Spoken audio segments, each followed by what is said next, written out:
This is Teachers Talk Radio, and you are listening live. Welcome to this week's episode of the Friday Morning Break with John Gibbs here on Teachers Talk Radio. My guest this week, Dr. Caroline Horton of Bishop Grosseteste University. As well as being a professor at the university, Caroline is a researcher in the science of sleep and dreaming, and the role it plays in our health, our cognition, our memory, and learning. I think you'll enjoy our discussion. This is Teachers Talk Radio, and you are listening live.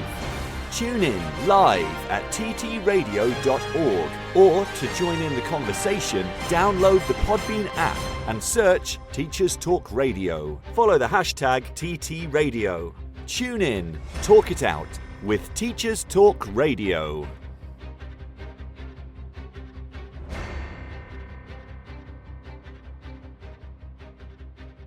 And we're back with my guest, Professor Caroline Horton from Bishop Grosseteste University in the wonderful town of Lincoln. And as I said in my introduction, also the director of the Dream Lab, which is the rather wonderful sounding and fascinating area of research, which I think is going to be quite relevant. I'd like to get on to things like, of course, the fascination of dreams and so on, but talking about memory and cognition and so on, all the areas that dreams go into. Because I would imagine, I'm just guessing for a moment, that when people hear what you do, they want to tell you about a dream they've had and ask you what it means. Yes, we get that all the time. And because I'm a psychologist as well, people often say, oh, you must know what I'm thinking. I don't, and I don't know what people are dreaming, but I do always love to hear about them. And I consider myself pretty fortunate to work in the world of dreams. I've got a pretty cool job, I think. Well, it's interesting that we all find dreams quite fascinating. When you wake up, you want to tell people about them. And I'm guessing that my first question in a way is, how do you research dreams? I'm imagining lots of sleeping people, I'm imagining brain scans and so on, but how does one go about researching dreams? Yeah, there's different ways that it's done, and I can tell you about the way that we do it. And in general, we try to take a really scientific approach. So at the moment, there's still no sophisticated enough brain scan to tell us what we're really dreaming or seeing or feeling or thinking when we're asleep. We've got to still ask people. And brain scans are becoming more sophisticated, but I don't know if we'll ever get to that point of really knowing exactly about the complexity of someone's experience. But we still try to ask people in a scientific way. So yes, they're asleep, and yes, we wake them up systematically, and yes, we try and work out what sleep stage they were in when they were dreaming certain things. But ultimately, we still need to rely on people to talk to us very openly, and thankfully people are open. They tell us all sorts, and that's really very useful for us. And are you using volunteers or colleagues, or are there people queuing up to say, I'd like a nice sleep this afternoon, and tell you? Well, and I mean, actually, yes, we're probably reasonably fortunate in that people usually are quite willing to take part in our experiments. Pre-pandemic, we'd get people into the lab and we'd wake them up systematically, whereas now, post-pandemic, I mean, we started having to do things a bit differently. We couldn't bring people into the lab and stick electrodes on their heads for obvious reasons. And we've just adapted, and we let people sleep at home, and we send them home with alarm clocks and little gizmos that will tell us what sleep stage they're in from afar. And that's great. I mean, it's good for us because we don't need to stay awake all night, which is quite helpful. And it means people can sleep in a more naturalistic setting. One thing we do know is when we bring people into the lab, they will dream of the lab. And it's fascinating, but highly unrealistic. So people sleep at home. And as a result, we've also moved on to emphasizing how important sleep is, which sounds really obvious, but studying dreams makes you realize that you've got to sleep to dream, and a lot of people are not sleeping enough. So one major arm of our work is about sleeping healthily.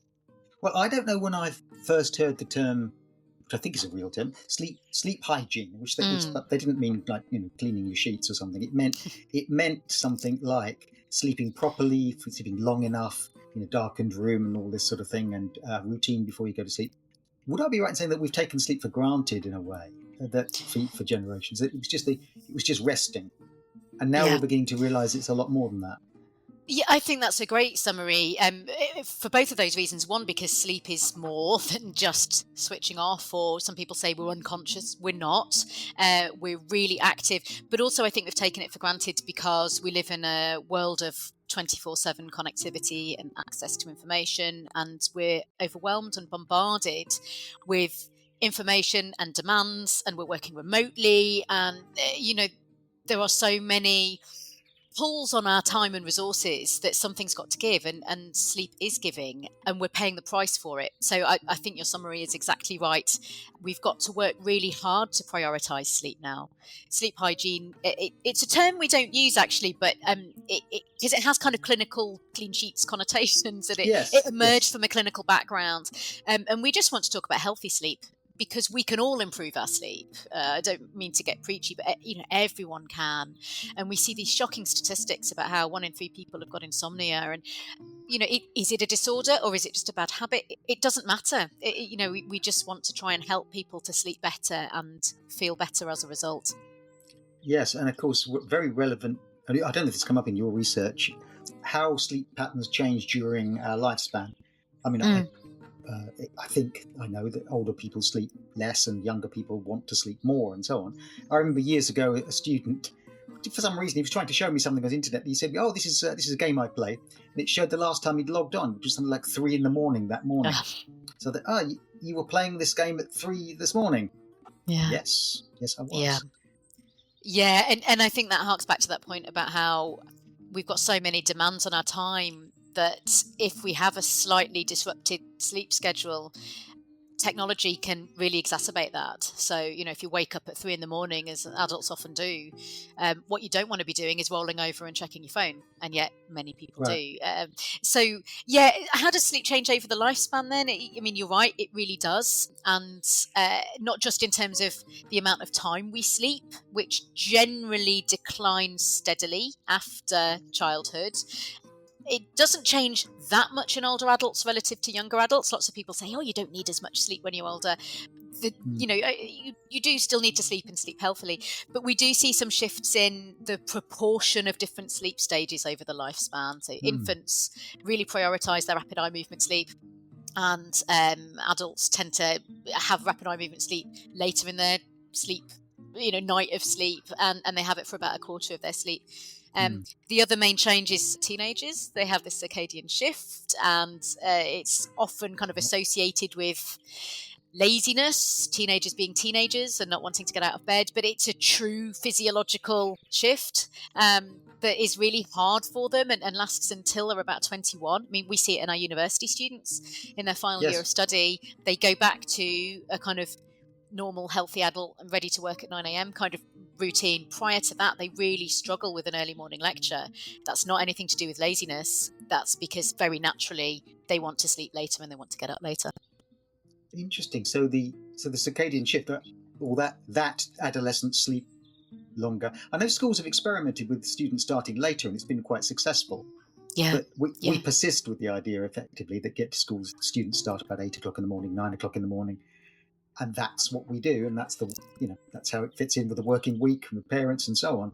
That's and it. Yet that's not really the best idea at all. No, and you're right. A few schools have tried moving things later, and where I believe it was first introduced in the States, it certainly was introduced in one US state. The school start was originally at 7:30 a.m, so really early, and they moved it to 8:30 a.m, and there was about a 10% increase in the grades average after implementing this, which is a phenomenal academic impact. But there was also a really significant reduction in road traffic accidents in the morning, because these kids who were driving to school usually were not driving tired, and it was an unexpected benefit, but it really hits home. The really, yes, the nature of operating when you're tired. In fact, just this week, there's been some coverage in a province in China. They've been installing these lasers above the motorways at night to try and keep people awake, or to try to prevent people from falling asleep at the wheel. And you just think, oh my goodness, it's scary. It's really scary that we've resorted to this. Absolutely, yeah. And since people under 25 are the most likely to have road accidents and so on, and younger people even more so, and inexperienced drivers, compound that with being tired. That's fascinating.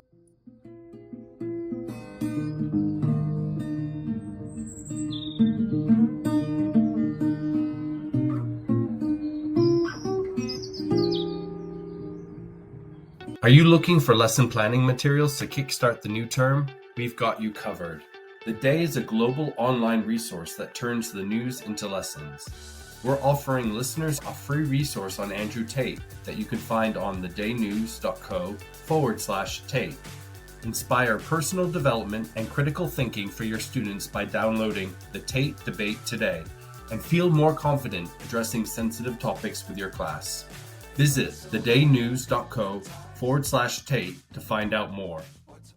This show is brought to you in partnership with John Catt Educational, publishing professional development books and resources to support great teaching and learning in schools around the world. Have you checked out their latest releases?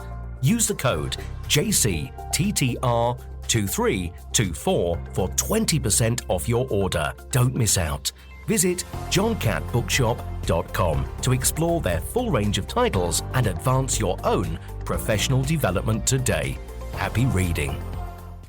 In today's educational environment, students and teachers are juggling a mix of face-to-face, online and blended learning courses. Canvas by Instructure helps teachers navigate these diverse learning experiences with a user-friendly virtual learning environment that offers flexible access to courses and a consistent learning experience, all while streamlining everyday teaching processes. The world's best schools and universities are using Canvas to create dynamic courses, collaborate seamlessly, and access actionable data that drives student success.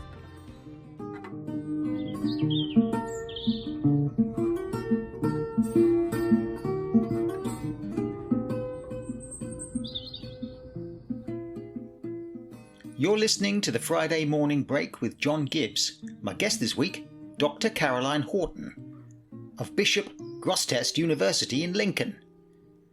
Caroline is an expert in sleep science, and we are discussing sleep and the importance of dreaming for learning, cognition, and health.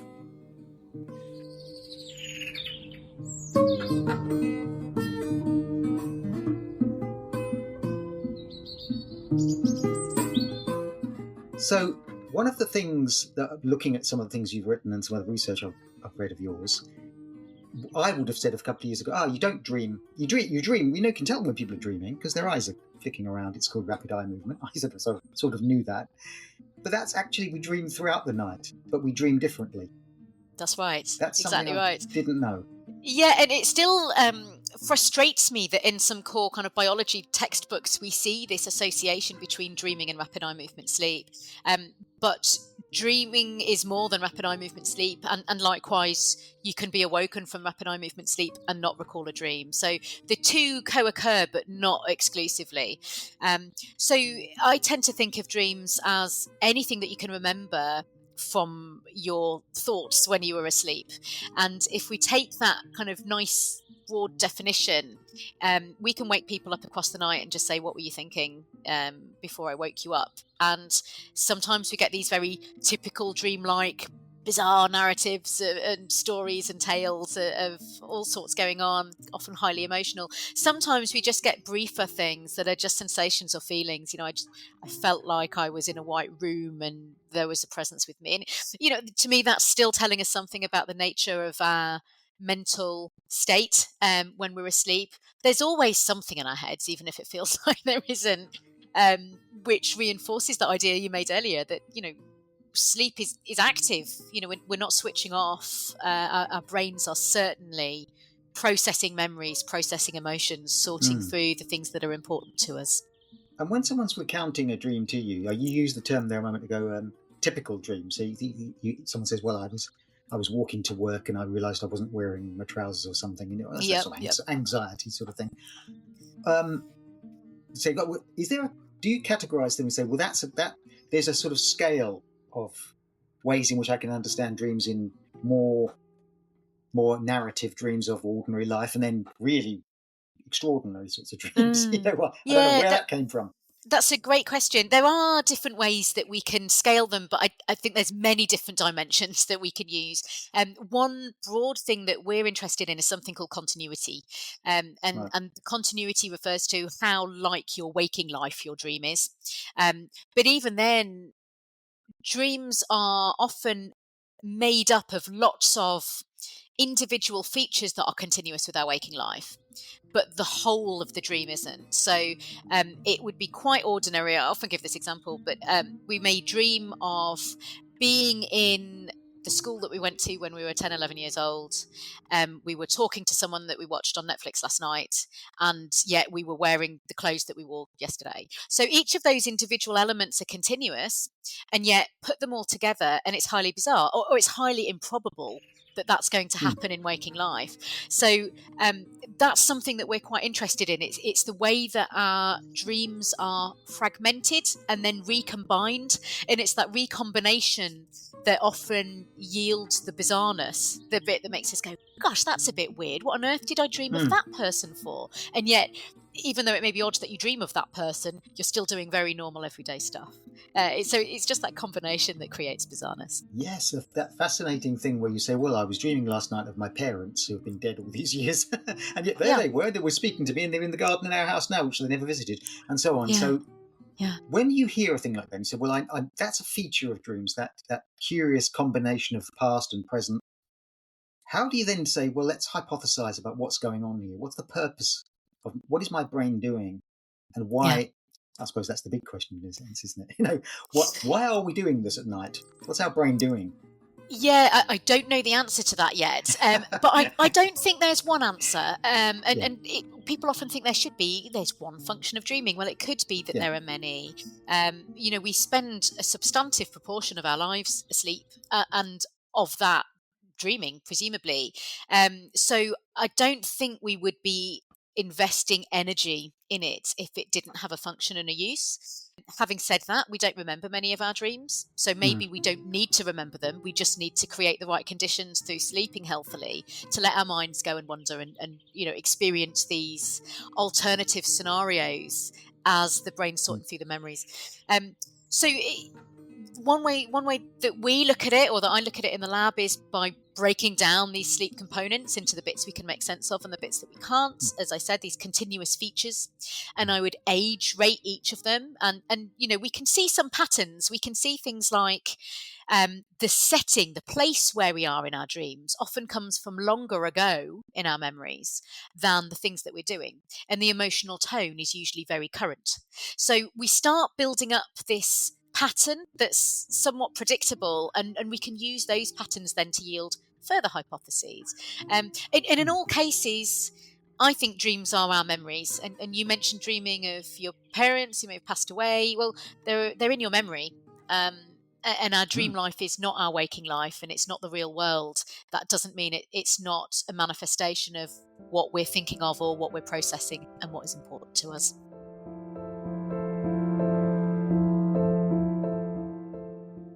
And that, I think that's something that I've read that you've written, is that we may be dealing with stress and emotional, contemporary stress that day. So you're stressed at work, or you're concerned about something now, and the dream manifests as something similar in the past, like you're sitting in that one where you're sitting in the exam room, or you're suddenly thrust out on stage and you can't remember the lines.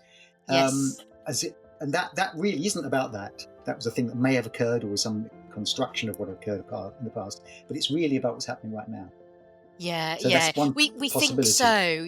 You've described that beautifully. And we sometimes tentatively say that maybe there's a metaphorical link between the way we're feeling at the moment and what's manifesting in our dreams. But I say that cautiously because I'm more of a literal person, and I don't want to go into the dangerous territory of analysing dreams or saying, this dream meant such and such. We don't want to go into that art of interpretation, because I don't think there's a universal language that one can use. I don't even know if dreams are meaningful or ready to be interpreted. But again, we can see some patterns in kind of how literally things from our waking lives are represented in dreams and how metaphorically they're represented. So people who have experienced a severe trauma and who have post-traumatic stress disorder tend to dream really literally. They have a flashback in the day and night of their trauma, and when it appears at night, that's a nightmare that wakes them up, and it's really distressing. It interrupts their sleep that they really need to help process the emotion, so they're caught in this really troublesome loop. As that trauma is processed, and integrated into the memory and the dreams and the processing of that whole experience, it becomes less literal and is represented slightly more metaphorically. So we think that kind of process is an adaptive one. But for some experiences that are really emotional, it takes more time than others. It's interesting because I remember it's only recently I was talking to someone and I said, oh, I've had a dream, persistent dream that I've just retired. I retired just at the 2 years ago. And I have a dream. I'm at work and I'm telling people I'm retiring. And then a few weeks later, I had a dream again. I was at work and I'm saying to people, actually, I'm here because I'm retired now. And someone used that phrase. They said, you're still processing that change then. Wow. I thought, well, okay, yeah, but what does that mean? Does it mean I'm worried about that, or that as time goes by, that dream will diminish? And I said, well, I've processed that, but what do I mean? What do I mean by processing? What does that mean? Well, it can mean different things. So making sense of it on a conscious level, but also maybe updating some of your prior experiences and schema or views. So, if you worked for the majority of your life and then suddenly that's not part of your identity, then it doesn't mean necessarily that it's traumatic or it's emotional, but, maybe there's just quite a lot of your experiences that kind of need to be updated to accommodate this new view of yourself. So the processing may be that you're just updating some of your older experiences and your older memories, just to make sure that this new self is assimilated into the previous versions, so it's all correct and updated. Well, I know we talked a little about this the other day. We briefly talked. Is that one of the difficulties in researching dreams must be that people don't remember them. And I wonder why we don't remember them. And I think you said something about when you wake up, they tend to get pushed aside. Yeah. Yeah, my original interest in dreams came from studying dream memory, how well or how poorly, more like, we can access a dream memory. And there are two kind of main interesting effects, I think. One is that a lot of the time we don't remember our dreams, and yet we still seem to function fine. So sometimes people say, well, does that mean we need to dream at all? And I would say, well, yes. I mean, just because something's happening and we don't remember it doesn't mean that it doesn't need to happen. But the other interesting effect is that there are really huge individual differences or great variances between people and how easily they remember their dreams. So some really common effects, like men typically don't remember their dreams as well as women. Stress influences how well you remember your dreams. Some people with certain personality types remember their dreams much more than others. The biggest thing that predicts whether you remember a dream or not is if you want to and if you're interested in doing it. So, that indicates that maybe there's some people are more likely to remember something, but whether that's accurate or not is another question. And one of my papers showed that there's a relationship between remembering your dreams and what's called confabulation, which is the tendency to make stuff up. So this makes it extra hard for us to try and, really rely on the things that people are saying. But nevertheless, when we wake people up systematically and they are sleepy in the night and relaxed, they tend to just talk into a dictaphone and then next morning have no memory of it. And we don't have reason to believe that they would have kind of energy at that time, let alone inclination to make something up. But in a therapeutic context, if someone keeps saying, come on, remember a dream from many years ago, I have real concerns about the validity of asking people about an experience, dream or wake or anything, if it's from a long time ago, especially if there's a motivation to or a kind of leading question around it and someone really wanting you to say something. That's open to manipulation, I think. And that does say so many interesting things about memory generally, isn't it? I mean, that we don't, when we remember things, we remember remembering that thing. And each time we remember it, we sort of, have to forget it or tidy it up. Absolutely. So if someone says to you, well, did you dream last night? And you think, well, there's a lot of nonsense. I can't. So you just sort of tidy it up a little bit and say, absolutely. Well, And if we tell someone, then, as you say, we're going to make it more amenable to being told. We'll just elaborate, even if we don't mean to. And exactly as you say, we then remember what we've told someone, because the original memory, especially for a dream, is really hard to access.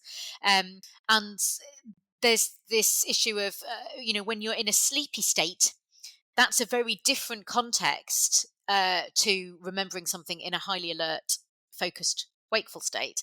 And we Mm. know from other memory work that if you overlap the conditions between the time something happened and recalling it, then you're better able to access the memory for that original experience. But we can't just go back to being in our bed in a really sleepy physiological state all the time if we want to remember a dream. The best way that we can remember a dream, though, is to stay in bed and voice record on your phone straight away, or speak into a dictaphone, or write it down if you want to while it's fresh, and just reduce that time lag in between it happening and talking about it. And that's kind of the best way that we've got to work with them at the moment. Mm. Is one of the reasons I can understand why, when remembering anything, we know that teachers will tell students, well, you've got to repeat this, you've got to revisit it, and we'll call this revision, Yeah. and where you're going to learn things by trying to force them in from your short-term memory, you just read it, into your longer-term memory. Now you know it, kind of thing. Yeah. So is it possible? One of the ways we'll do that to students is we'll say, try and do something, physicalize the memory. So you're Yeah. reading something in a book, don't just read it, highlight it, don't just highlight it, copy it out, whatever. That then enforces the possibility of learning it. Well, maybe dreams, because they are so ephemeral, they don't have any physicality. I mean, you might wake up frightened and a bit sweating or something, it was a nightmare, but essentially they exist purely in the mind. So there's no taste, touch, smell-ish sort of Yeah. reinforcement. But if you then introduce that by Yeah. writing it down, maybe then it, I'm babbling a bit here, but maybe No, that you're not. You're is, making a lot of sense, and but maybe and that's what you're why. saying aligns with memory theory, and there's this area of memory called reality monitoring, which is our ability to work out whether something really happened, or whether essentially it was conceived of as a thought, like a dream would be. And there's lots of distinguishing features between something that really happened and something that you made up, or imagined, we should say. And one of those things is the lack of sensory perceptual information. So Mm, dreams can be emotional, but there's also a lot of detail that we just don't create because there's probably no need to. If you try and think of all the details of the facial features of people in a dream, they're usually blurred rather than really detailed. And it's probably because the focus of that dream doesn't need to create all of that information. There will be a focus elsewhere, but you're still asleep. Your mind can only create so much. So yes. why then would we not remember them? Well, again, maybe we don't need to. Maybe it's important that we don't remember when we walked into work without the trousers on, or when something else happened that Yeah. hopefully wouldn't be healthy to confuse with a real memory. So maybe it's actually functional Yes. to forget those experiences, even though it may leave you with a lingering sense of, well, now I'm motivated to sort that out, or actually I'm worried about that upcoming doctor's appointment. I'm going to make sure that I get it in the diary. Right. So it can leave you with a change in behavior, even if you're not sure of the details of the original dream memory itself. That's interesting because it's all very interesting. But if the sense in which you remembered them very very easily, they stuck in your mind, then they would start to become actual memories. So Yes. that experience. I don't know if people sometimes say it as a joke, but did I do that or did I dream that? Yeah. Um, when you have a very very sort of prosaic sort of dream of everyday life, and you think, well, did I really dream that? But that would be the Yeah. case always if dreams did enter your memory too easily.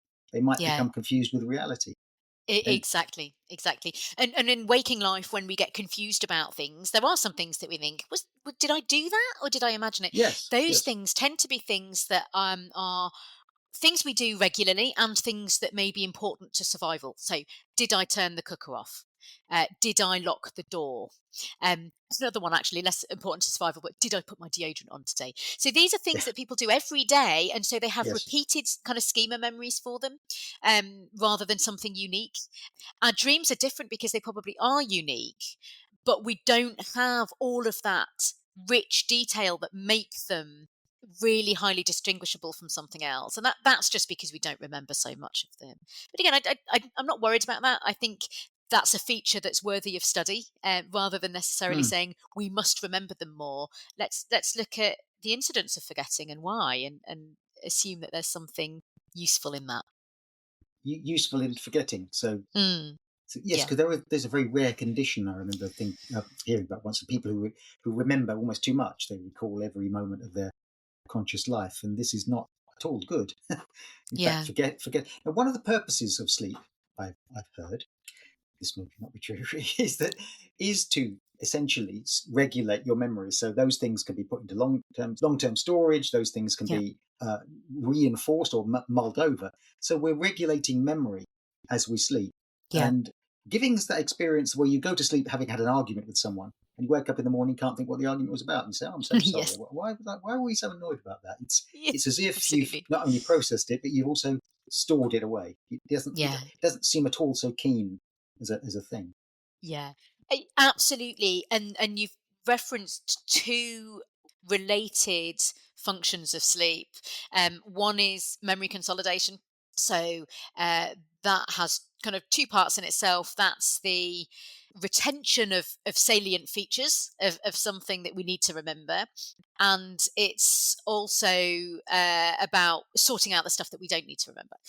The second related bit is about emotion regulation. Now that may be that we need to sort through our emotional memories, but it may also be that we just are extremely aroused or extremely stressed. And when we sleep, particularly during rapid eye movement sleep, the emotion associated with an event is kind of ameliorated over time. And if we don't have sufficient sleep, if our sleep is disturbed, or if we don't get the opportunity for decent REM, rapid eye movement sleep, then we don't experience those benefits. And it's not just that our emotions are diminished. Actually, when we go to sleep, our emotions are really heightened. So it's almost like we go to sleep. Maybe this plays out during dreams, but we have real spikes in fear, in anger. We have really emotional experiences. And it's almost like we've exercised those, such that when we wake up, the argument with the spouse is it sort of pales into comparison. So you have a reference point. So that regulation process certainly benefits from sleep, rapid eye movement sleep in particular. Maybe dreams are the way that we can, simulate some of these emotional experiences. It's a bit of Fascinating. practice, bit of emotional exercise. It's almost as if we've evolved to have our own internal therapy. So process. So instead of lying on a couch, we go to sleep, and our brain says, "Right, let's just have another go at that, or think about that, or Yeah, literally replay that, and as you said, process it." So yeah. that leads me to think, well, what happens to people? I don't know, this is probably unethical to deprive people of sleep, but what happens to people when they don't sleep enough and they Yeah, are? that's a great question. And there's two ways that that's been researched. There are sleep deprivation studies, but they tend to look at just a short term 1 or 2 nights of sleep deprivation ethically, Mhm. because it wouldn't be right to deprive people of any more than that. The other way it's looked at by studying people uh, who have poor sleep in their natural lives for whatever reason. Um, and in both cases, emotion regulation is impaired, phenomenally impaired. I mentioned that a lot of this emotion regulation occurs during rapid eye movement sleep. Actually, there's been some recent evidence that shows that your deeper stages of sleep, non-rapid eye movement sleep stages, contribute to emotion processing, particularly in terms of reducing anxiety as well.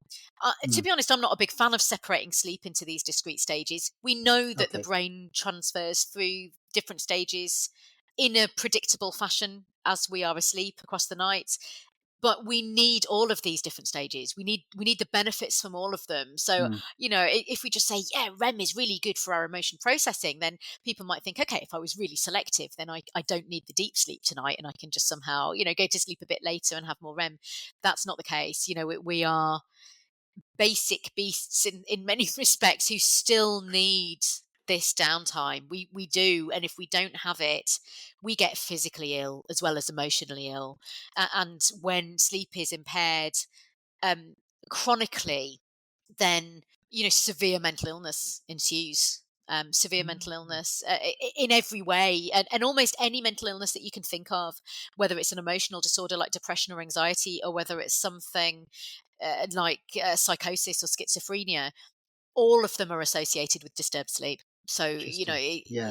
it's a concern, and it just shows how crucially important sleep is. Really? So what are the stages? They may not happen in a sort of absolutely predictable way. But Yeah. what goes on at night, as it were, while you're asleep, in terms of the stages of sleep and different kinds of sleep? Things Yeah, so when you unexplainable. first go to sleep, the body is tired, which sounds really obvious, but there is a drive, kind of a homeostatic drive towards restoration, cell repair, a bit of inflammation in a healthy way, and immune repair. So that's prioritized with your non-REM sleep stages initially. And we can feel how deep asleep we are when we first go to sleep. So if we are lucky enough to sleep for 7.5-ish hours a night, which is a little bit of a luxury, but a perfect typical night would contain about 5 90-minute cycles. It takes about 90 minutes to transition through all of our different sleep stages.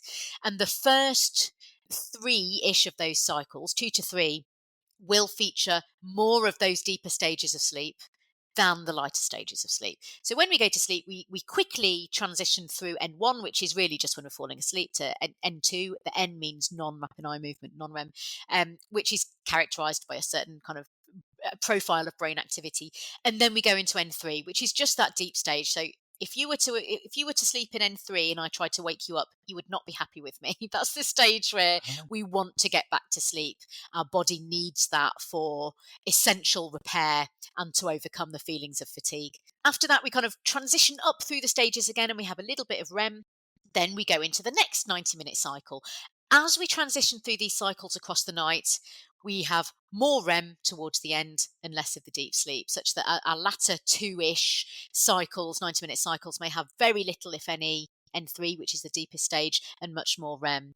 And when we said that REM is often the stage that is easiest to recall dreams from, this makes sense that when we recall dreams, we're normally waking up from REM. We're more typically awake than asleep, which sounds a little bit counterintuitive, but REM is also known as paradoxical sleep, and that's because brain activity wise, it's like we're awake. It's really similar, with the exception of being there's a lot of activity in the emotion regions of the brain, particularly fear, and that links back to what we were saying about emotion processing and emotion regulation and emotional exercise. So Mhm. all sleep is not the same. It's reasonably predictable, but there are times when it's easier to wake up in the night than others. So at the end of a little 90-minute cycle, just had a bout of REM, we'll probably have a very brief awakening. Hopefully we'll go back to sleep again. If you Yes. don't pick up your phone, because it's going to be harder to get back into the deep stages again later. Interesting. Yeah. So it does sound to me like you're describing a kind of package, almost like, you said 7.5 hours or 8 hours or 6 hours, something that you need a lengthy period of sleep to do all that stuff. Yeah. The kind of, I know people say Mrs. Thatcher famously said she only slept 2 hours or 3 hours a night for Yeah. years, and then she never slept. I think, well, that can't have been good, and may explain a lot. But or teenagers, some people say, well, I like to sleep at 3 a.m, get up, and then have a nap in the day.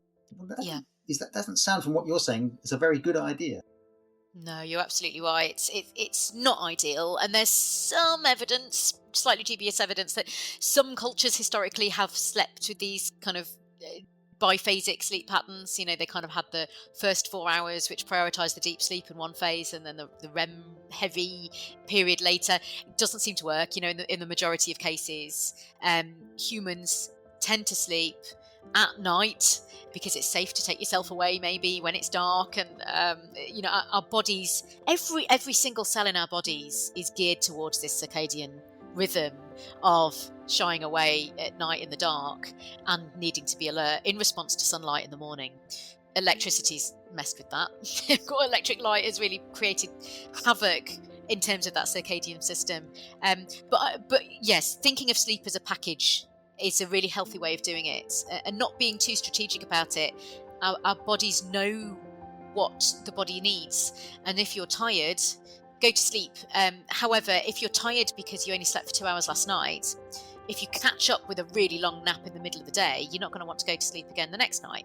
So it's worth consolidating the sleep at the right times. We do sleep better when we go to bed at 10 p.m. rather than midnight, because of that shift of the sunlight. If we're sleeping when it's bright outside, as some shift workers do, of course, actually that can create some long-term health troubles as well.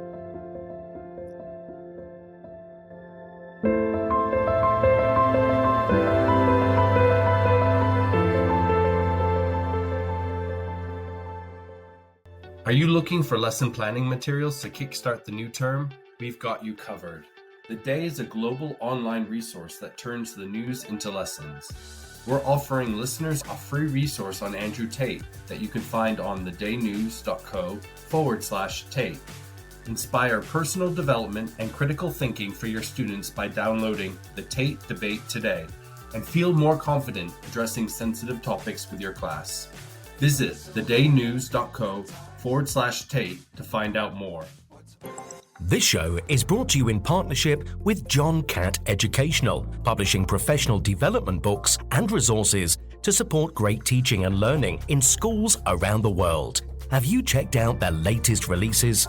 Use the code JCTTR2324 for 20% off your order. Don't miss out. Visit johncattbookshop.com to explore their full range of titles and advance your own professional development today. Happy reading. In today's educational environment, students and teachers are juggling a mix of face-to-face, online and blended learning courses. Canvas by Instructure helps teachers navigate these diverse learning experiences with a user-friendly virtual learning environment that offers flexible access to courses and a consistent learning experience, all while streamlining everyday teaching processes. The world's best schools and universities are using Canvas to create dynamic courses, collaborate seamlessly, and access actionable data that drives student success. This is Teachers Talk Radio, and this is Teachers Talk Radio News.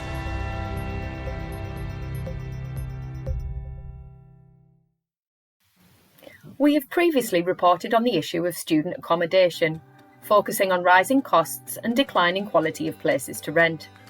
Shortages of suitable housing have further added to problems for many. This week, the BBC featured reports of protests by some students at what they describe as appalling conditions and extortionate rents at a university-owned block of flats near the University of Northampton.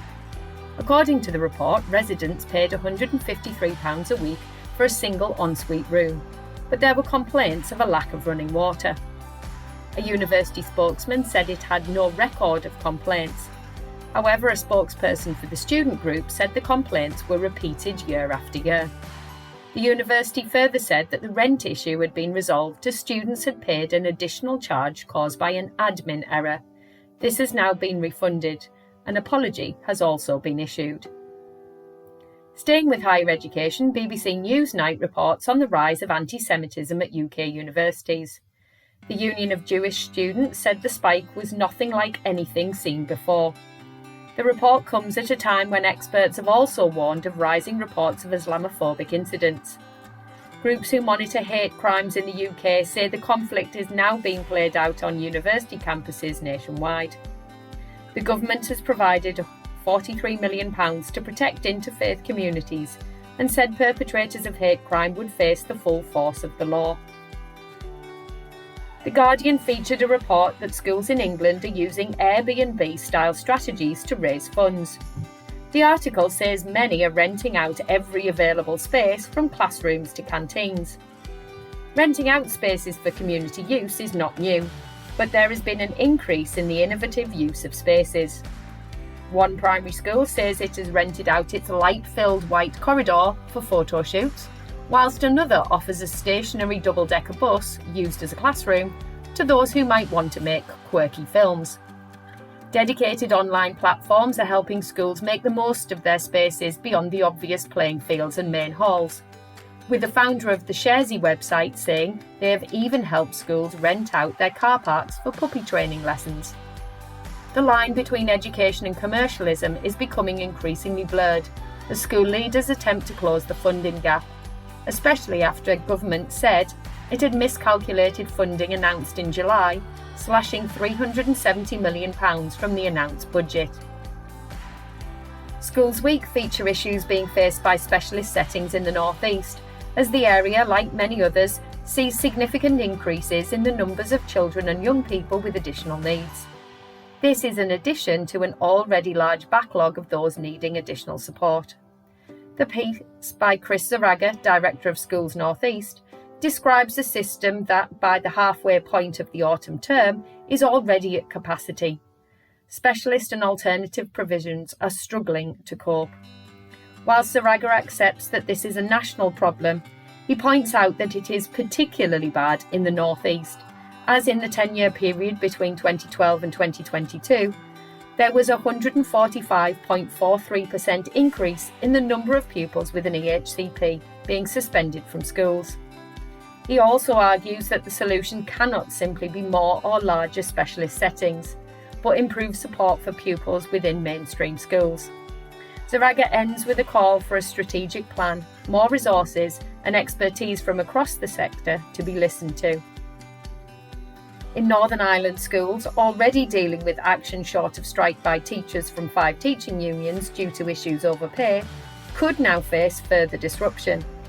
The BBC reports that there will be strike action on the 16th of November by members of Unison, Unite, the GMB and NIPSA, who, between them, represent thousands of non-teaching staff. These include bus drivers, school catering staff, classroom assistants and cleaners. The strike action is over the failure to reform pay and cuts to the overall education budget. BBC News Northern Ireland has been told that the action will mean that many, if not all schools, will have to close. Finally, a primary school in Birmingham made the local news after it introduced a small farm which includes alpacas, goats and chickens. In spring, it also houses lambs needing to be hand-reared after being rejected by their mothers.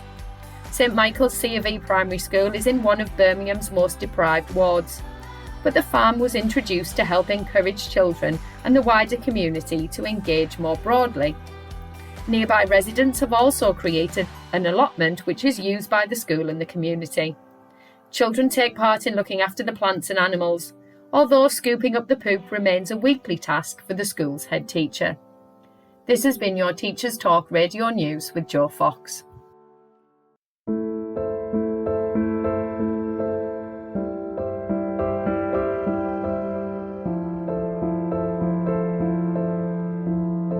You're listening to the Friday Morning Break with John Gibbs. My guest this week, Dr. Caroline Horton of Bishop Grosseteste University in Lincoln.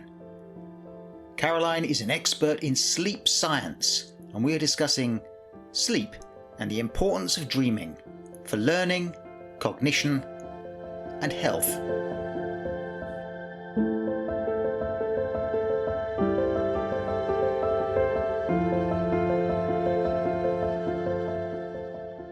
One of the things that's a fascinating word that came out from something I read of you, of something you've written, was the phrase, I think it was hyperassociation or hyperassociativity, where something goes on, particularly in REM sleep, or generally in dreaming, where you are doing all sorts of imaginative and clever things. We talked earlier about bringing people from the past and putting them with people in the present, but even stranger sorts of metaphorical constructions that we would say, where we wake up and go, where did that come from? Is that associated with problem solving and intellectual kind of activity? In other words, that thing where you wake up in the morning and go, I know how to fix that shelf. Yes. You've somehow been working on it at night. Yeah. Yes, we think so, though admittedly we don't know for sure yet. So hyperassociativity is it refers to that kind of recombination of things that we talked about earlier. So if we think about our dreams comprising lots of different elements that have each come from different situations, they've been hyperassociated in that they wouldn't have been associated in everyday life. So that's one element of hyperassociativity, and the other is, as you indicated, it's this idea that when we're awake, we have a kind of logical stream of consciousness where our thoughts may go from A to B and B to C, whereas when we're asleep, it may be that our thoughts go from A to F. And there's just a kind of semantic connection that is much more free than when we are awake. Now, we think that this is theoretical. We've kind of seen it in dream reports, and we've also seen that REM sleep, the amount of REM sleep that we get, is highly predictive of problem-solving ability, creativity, insight. So there are all sorts of clever psychological tasks where people are kind of given these codes and they can't make sense of them in waking life. They go to sleep and suddenly they've cracked it. That we think is linked to hyperassociativity, but we don't yet have the experimental evidence that has linked it directly to dreaming. So this is where we think, okay, REM sleep and dreaming, we said earlier, they correlate, but they're not exactly the same thing. We don't know if that's exactly the same thing. My hunch is that dreams are the product of this hyperassociative cognition that's happening when we're asleep, during REM sleep predominantly, and dreams give rise to that. So they are kind of the conscious creation of that underlying cognitive function. Either way, it boils down to us needing a decent amount of REM sleep. And sure, if we want to think creatively, if we want to feel well rested and have new ideas, sleep's going to be the way to get it. Yes, I remember reading when I first read the book, Brave New World, where they have these. And my father telling me, "Oh, you should read Brave New World, John, because one day that's how we'll learn. We'll have little microphones under our pillows telling us about mathematical calculations, and we'll wake up in the morning knowing it." But really, with a real shame that didn't work at all. But there's actually nothing in that. But it's I rather like the idea that, even though you might be dreaming about walking across the planet on Mars or something, or in outer space, you come back down and you can fix a shelf. There's some sort of metaphorical processing of a problem that you probably can't decode, but you have when you wake up. I don't know. Yeah. And I think you're right there. I mean, we like to be able to rationalize and explain things consciously, and we can't, because sometimes these ideas seem to come out of nowhere. But nevertheless, maybe in the same way as when we were thinking of dreams being bizarre because they've taken on a new form, because the individual ingredients make sense, but they chemically create something new as an experience when they're in a dream. We can't really make sense of that, but yet it still leaves us with something that's probably quite useful. So for sure, REM sleep is associated with creativity, new ideas. We don't think we can learn much when we're asleep in Brave New World style, which is really unfortunate. Really? Because we want to learn more, and again, we are surrounded by information. Too much choice. There's too many things all the time, 24/7 information streams. If we want them, it's hard to make sense of, and it's overwhelming. So the idea that we could continue learning while we're offline is an appealing one, but ultimately, if we try and do that, it disrupts our sleep.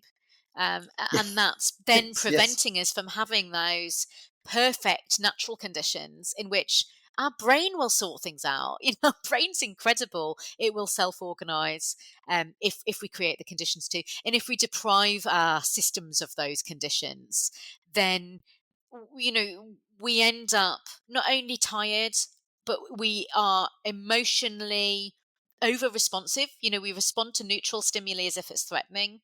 We see friends as if they're foes.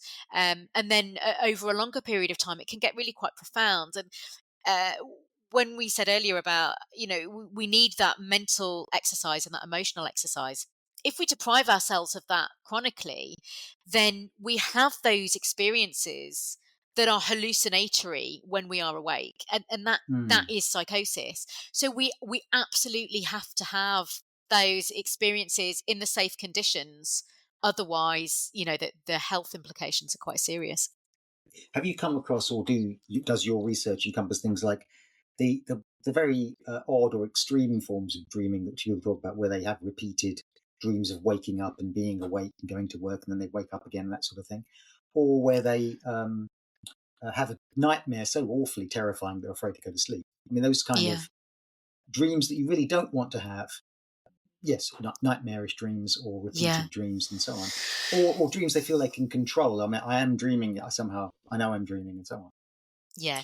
So, yes, but these things don't happen that often. No, thank goodness. Absolutely, thank goodness. I mean, for some people they do, of course. I will just mention one of my PhD students, if I may, Fiona Henrik, who is based in Australia. She's a clinical psychologist, and she's been working with war veterans with PTSD. and she's been really interested in whether nightmares can be adaptive, or whether there's something about nightmares that are not adaptive.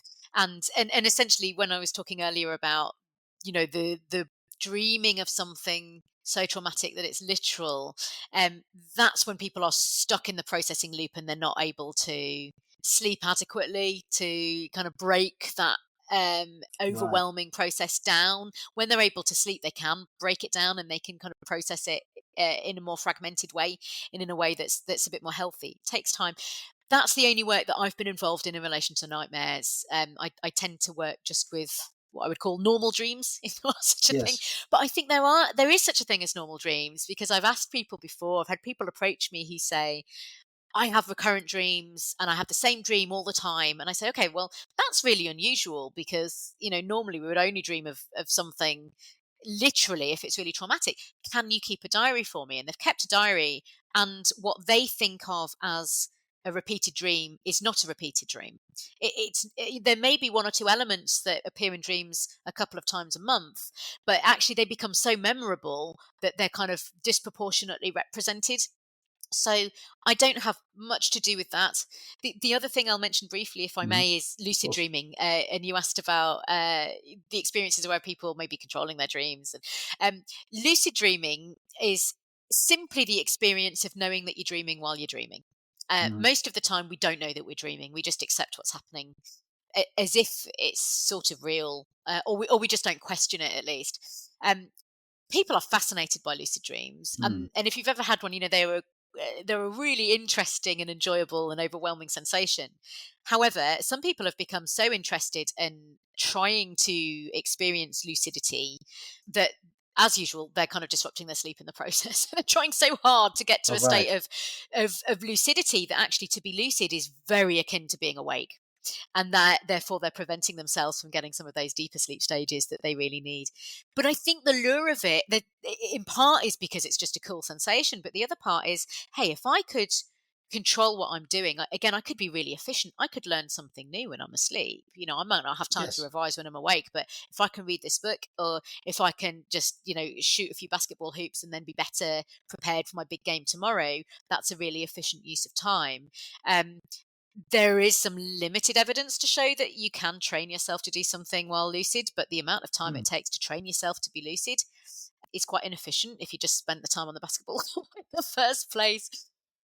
So it's fascinating, but my view is just leave sleep be. It will sort itself out, and that's the best conditions that we can give ourselves.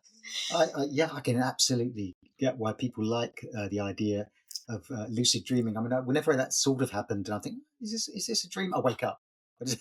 Yes. That Yeah. means I'm waking up. Is this a dream? Yes. I'm awake. But Yeah. I've heard of people say, "Oh yes, I knew I was dreaming." I suppose it's because you might feel, well, it's almost like a superpower. I mean, I'm in another world, Yeah. unbounded by the constraints of gravity or or Yeah. reality, and I may be able to do to experience that world. That would be rather nice, I suppose, is It what I'm it would thinking. be great. I mean, if I could enjoy a feast of cheese while asleep, and rather than Yes, awake, that would be far better for me. But alas, it's yes, not quite the same. And I think we've just got that cultural association with sleep, that it's a distractor. It takes us away from the really productive stuff, and that's a cultural thing that I think we need to challenge. mm, If we just let sleep be, let's honor it. Let's recognize that actually when we're asleep, as I keep saying, the brain is yeah, really active. It's not.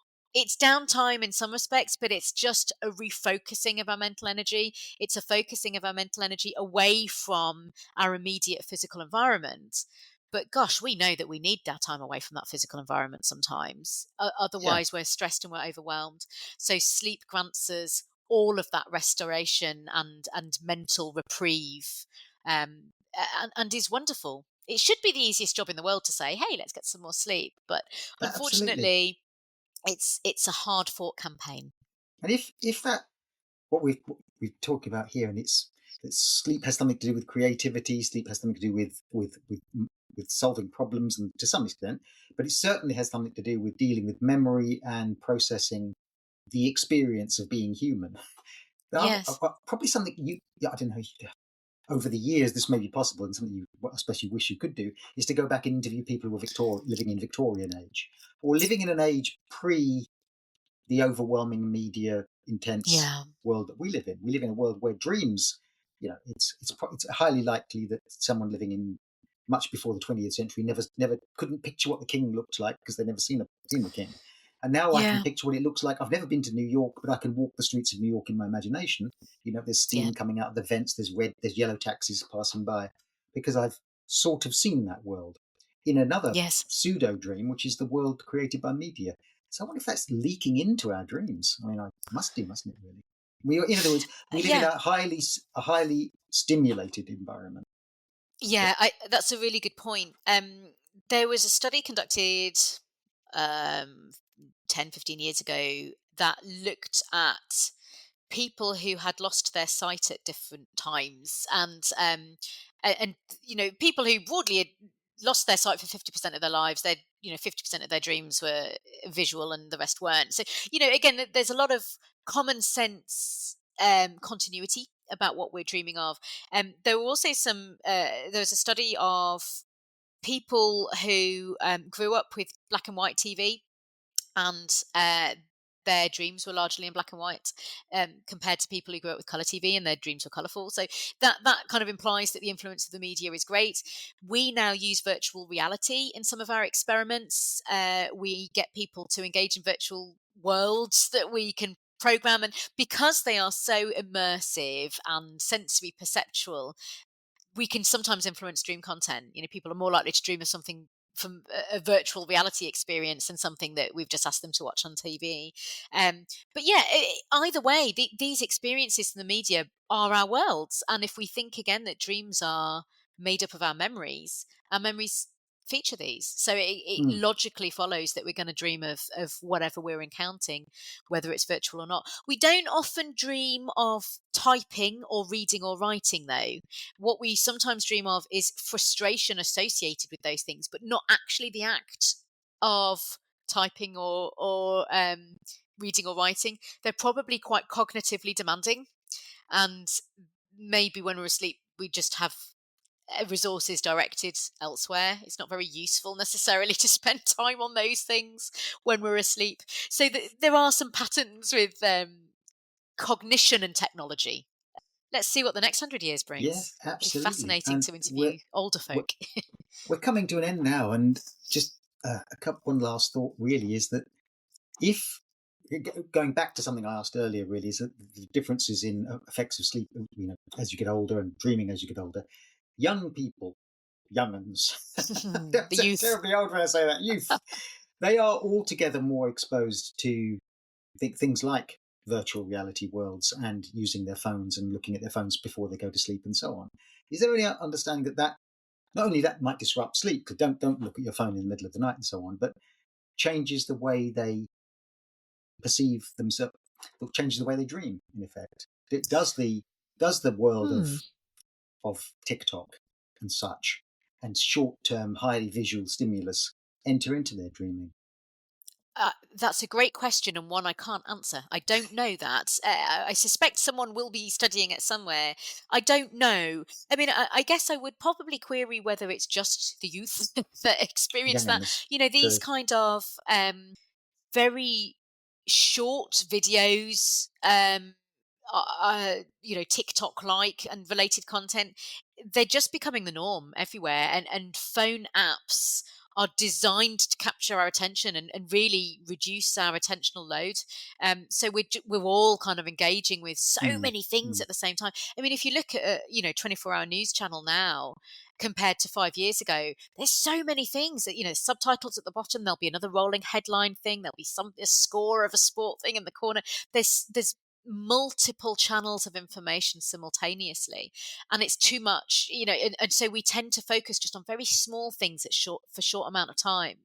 And I would say that's probably affecting cognition across all ages. And anyone who's subject to that kind of input may well be dreaming differently, and maybe our demands of sleep are different because we've got even more to process.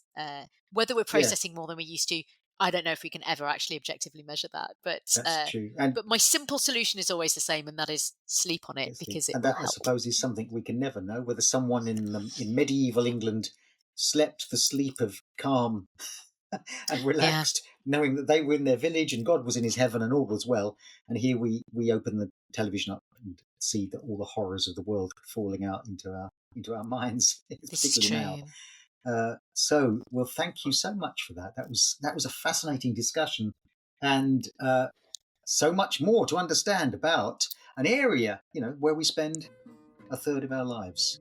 So, Caroline Horton from Bishop Gostest University, thank you so much. Thank you very much. And so that brings to an end this episode of the Friday Morning Break with John Gibbs on Teachers Talk Radio.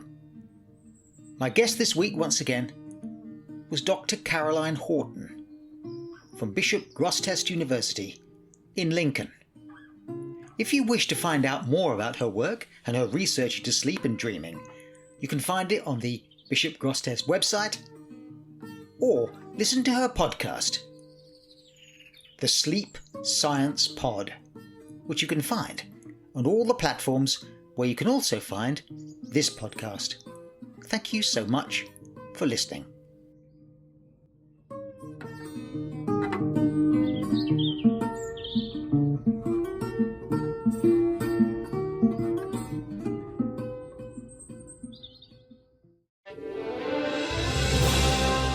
You've been listening to Teachers Talk Radio. Listen back at ttradio.org. We look forward to hearing from you next time on Teachers Talk Radio.